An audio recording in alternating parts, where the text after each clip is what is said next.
उनके नसीब में ही नहीं है भगवान का दर्शन करना। वो सनातन धर्म की संतान ही नहीं है, वो कुछ और ही हैं। कुछ और मतलब कौन है वो? अब वो कुछ और हैं, ये हम लोग अपनी जबान से नहीं कह सकते, लेकिन कुछ और ही, वो सनातन धर्म से कोई मतलब ही नहीं उनको।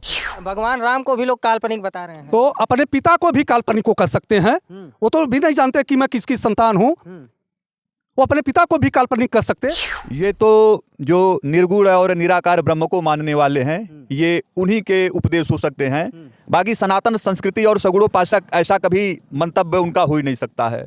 तो निश्चित तौर पर उनके बातों में कहीं न कहीं विरोधाभास है और वो विरोधी राजनीति के शिकार हुए हैं। अच्छा, शंकराचार्य भी विरोधी राजनीति के शिकार हो गए? बिल्कुल बिल्कुल, क्यों नहीं, होते हैं। आज तक किसी भी मुख्यमंत्री और प्रधानमंत्री को मैंने किसी मंदिर में दर्शन करते हुए नहीं सुना। कहाँ सुने हैं, कहाँ देखे हैं? मस्जिद मीनार में जा करके, मकबरा पर जा करके चादर चढ़ाए हैं, सिवई चाभे हैं, लेकिन किसी मंदिर में मत्था टेकते हुए मैंने नहीं देखा। अयोध्या में प्रभु श्री राम मिले हैं, काशी और मथुरा बाकी है और तत्पश्चात उसको भी पूर्ण किया जाए। यदि मोदी इस देश का नेतृत्व न करते और जोगी जी प्रदेश के मुखिया न होते तो अभी कई शतक ये सपना हम लोगों का साकार नहीं होता। अच्छा, ये डबल इंजन का प्रभाव, डबल इंजन सरकार की प्रभाव है। हाँ।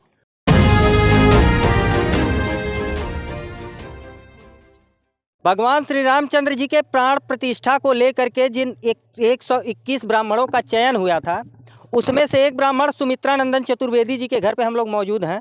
संत कबीर नगर के बरौली ग्राम के वो निवासी हैं। उनके परिजन हमारे साथ हैं, बातचीत करेंगे। भगवान श्री रामचंद्र जी के प्राण प्रतिष्ठा को लेकर के समस्त देशवासियों में उत्सुकता थी, भावुकता थी। लोग भावुक भी हुए, उत्सुक भी हुए, और जब प्राण प्रतिष्ठा हुई तो भावुक हो करके लोग जो है अश्रुधार भी बहा दिए।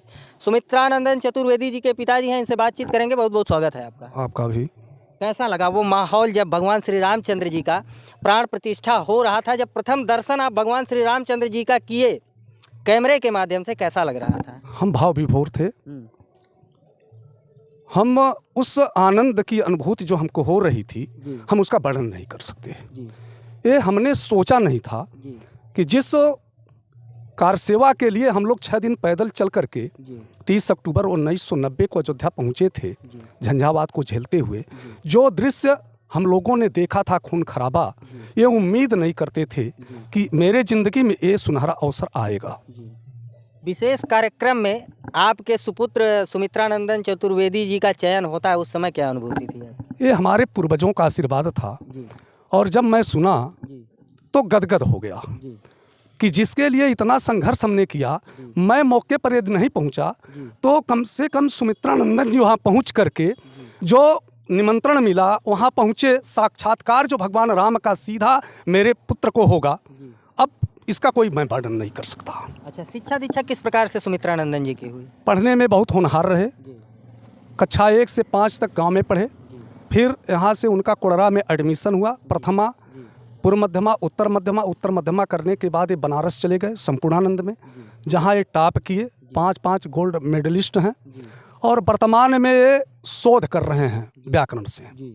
भगवान श्री रामचंद्र जी के प्राण प्रतिष्ठा समारोह में कुछ लोगों को न्योता भेजा गया था। कुछ लोग न्योता वापस कर देते हैं और कुछ लोग अग्रिम तारीख रखते हैं कि हम अगले तारीख में आएंगे। क्या कहेंगे इस संदर्भ में? इसके लिए कहना क्या बात है, उनके नसीब में ही नहीं है भगवान का दर्शन करना। वो सनातन धर्म की संतान ही नहीं है, वो कुछ और ही हैं। कुछ और मतलब कौन है वो? अब वो कुछ और हैं, ये हम लोग अपनी जबान से नहीं कह सकते, लेकिन कुछ और ही, वो सनातन धर्म से कोई मतलब ही नहीं उनको। हाँ। अच्छा, कार सेवकों का वो दौर देखे थे आप? हाँ। क्या माहौल था उस समय? उस समय साक्षात काल दिखाई दे रहे थे। अगल बगल सो का अंबार दिख रहा था, लाश के अलावा कुछ और था ही नहीं। मैं देखा और सुना कि जिस पुराने पुल पर पटाखों से सजा हुआ जो दिखाई दिया है, आज 22 जनवरी को, 30 अक्टूबर 1990 शाम 5 बजे जब हम लोग वापस जा रहे थे, निकल रहे थे बाहर, तो वहाँ जूता, शर्ट, पैंट, धोती, ये सब दिखाई दे रहा था कारसेवकों का। सरजू जी की धारा लाल हो चुकी थी उनसे।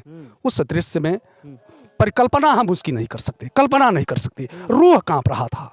और 22 जनवरी को प्राण प्रतिष्ठा जिस समय हो रही थी, क्या अनुभूति हो रही थी हम वर्णन नहीं कर सकते।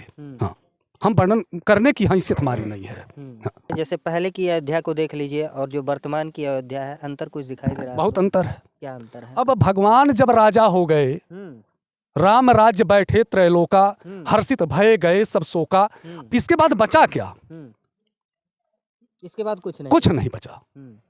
वही कुछ लोग विरोध भी कर रहे हैं। तो उनके, अब हम उनसे क्या कहें? कुछ लोग ये भी कह रहे हैं कि राजनीति हो रही है, भाजपा का नहीं तो कार्यक्रम था। अरे भाई, राजनीति हो रही है कि आपको किसने मना किया था? 60-65 वर्ष तक आप सत्ता में रहे, आप क्यों राजनीति नहीं कर लिए?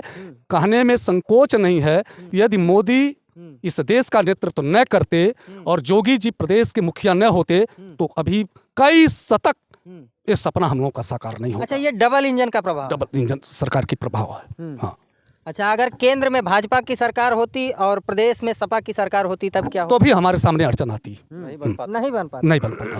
उत्तर कोर्ट का फैसला अगर आ जाता तब भी नहीं बन अरे कोर्ट का फैसला तो मुलायम सिंह के शासनकाल में हुआ था कि कार सेवा होगा, बालू से राम चबूतरे पर कार सेवा होगा। माने मुलायम सिंह? यदि माने होते तो आंदोलन और सत्याग्रह करने की आवश्यकता क्या होती? कहाँ माने? कुछ लोग ये भी कह रहे हैं कि न्योता भेजने पे हम उनके न्योता में क्यों जाए जब भाजपा का कार्यक्रम है? ये भारतीय जनता पार्टी का कार्यक्रम नहीं था, ये समूचे हिंदुस्तान के 125 करोड़ देशवासियों के आस्था का सवाल था। निमंत्रण मिलना न मिलना ये सब बराबर था। वो सौभाग्यशाली रहे कि निमंत्रण पाए, लेकिन उनका दुर्भाग्य था कि वो सम्मिलित नहीं हुए। बता दिए अपने आप को कि मेरी मनसा क्या है। वो बहुसंख्यक समाज को चिढ़ा रहे हैं आज भी। बहुसंख्यक समाज का वो विरोध क्यों करते हैं? जब उनको राजनीति करनी है तो विरोध क्यों? मैं बताऊं, स्वतंत्रता प्राप्ति के बाद एक दौर चला सनातन संस्कृति पर कुठाराघात करने के लिए। वो लोग ये समझते थे कि ये एकसुर होंगे नहीं, ये बहुसंख्यक समाज कभी एक साथ नहीं आएगा, और ये जो अलग एक टीम है वो कहीं हमसे नाराज न। एक चीज बता दीजिए आप लोग, मैं 54-55 साल का हुआ, 86 से मैं राजनीतिक क्षेत्र में चल रहा हूं। आज तक किसी भी मुख्यमंत्री और प्रधानमंत्री को मैंने किसी मंदिर में दर्शन करते हुए नहीं सुना। कहाँ सुने हैं, कहाँ देखे हैं? मस्जिद मीनार में जा करके, बराबर जा करके चादर चढ़ाए हैं, सिवई चाभे हैं, लेकिन किसी मंदिर में मत्था टेकते हुए मैंने नहीं देखा। जिंदगी में मेरे पहला पीएम आदरणीय नरेंद्र मोदी जो दिखाया कि सनातन संस्कृति और सभ्यता है क्या। भगवान राम को भी लोग काल्पनिक बता रहे हैं, तो अपने पिता को भी काल्पनिक को कह सकते हैं। वो तो भी नहीं जानते कि मैं किसकी संतान हूँ। वो अपने पिता को भी काल्पनिक कह सकते। रोम रोम में रमने वाले हमारे राघव को काल्पनिक, वो स्वतः काल्पनिक हैं। वो स्वतः काल्पनिक है। जो काल्पनिक कहते हैं, देख लीजिए, वो एक बार इस तरह की घटना आई थी, मुलायम सिंह यादव, तो दीदी रितंभरा ने कहा था जो मुलायम है वो सिंह नहीं हो सकता, और सिंह जो है वो मुलायम नहीं हो सकता। विरोधाभास है। क्या विरोध हो सकता है? अब आप खुद पत्रकार हैं, आप समझिए, हम इस पर टिप्पणी नहीं करना चाहते। विरोधाभास उनके नाम में है। क्या हो सकता है, क्या विरोधाभास? अब आप खुद अब उसका मतलब जो है महत्व समझिए। इन लोगों का एक जो दौर चला स्वतंत्रता प्राप्ति के बाद कि दमन चक्र चलाओ, सनातन संस्कृति पर चलाओ, ईसाई मशीनरी इत्यादि को बढ़ावा दो, उसी का परिणाम रहा जो 70 वर्ष तक राम वनवास काटे। 560 वर्ष का वनवास हुआ है। 14 वर्ष का वनवास तो कहा गया था, हम लोग सुने थे, लेकिन नेत्रों से जो हम लोग देख रहे हैं, ये सपना मोदी और जोगी जी के नेतृत्व में जो साकार हुआ, बधाई के पात्र हैं।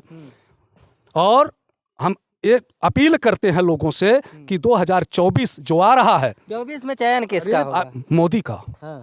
मोदी का चयन होगा, और किसका चयन होगा? अच्छा, कुछ लोग ये भी कह रहे हैं कि मंदिर अभी पूर्ण नहीं हुआ था, तो प्राण प्रतिष्ठा कैसे हो सकती है? जब मंदिर नीचे का तल बन गया है तो प्राण प्रतिष्ठा होने में क्या दिक्कत है? ऊपर बनता रहेगा, उसमें प्राण प्रतिष्ठा। मंदिर, कोई मंदिर अपना मकान लोग बनवाते हैं, पूर्ण मकान नहीं बनता है, तभी उसमें रहते हैं कि नहीं लोग, उसी ढंग से मंदिर है।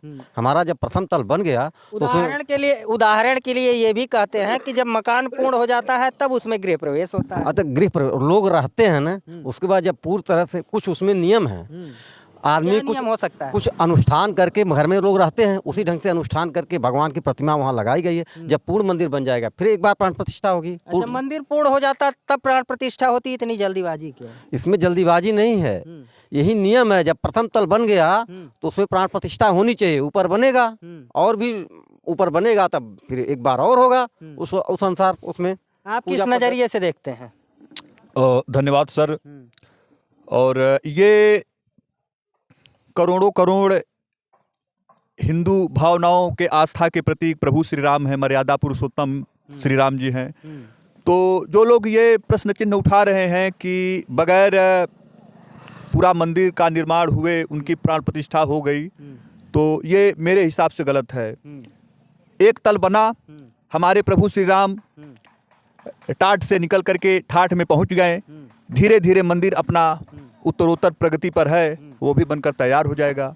इसमें क्या ऐसा हो सकता है कि मंदिर पूर्ण न हुआ हो, प्राण प्रतिष्ठा करके उसको धीरे धीरे कार्य जो है होता रहे और मंदिर में पूजा पाठ चलती रहे? तो भाई प्राण प्रतिष्ठा तो उसी लिए की गई है, पूजा पाठ यथावत चलता रहेगा और उधर मंदिर निर्माण का कार्य भी जारी रहेगा। आप सुने होंगे कि शंकराचार्य भी जो है विरोध कर रहे हैं और विरोधाभास में वो ये कह रहे हैं कि मूर्ति तो केवल जीवात्मा है और जो शरीर है वो मंदिर है।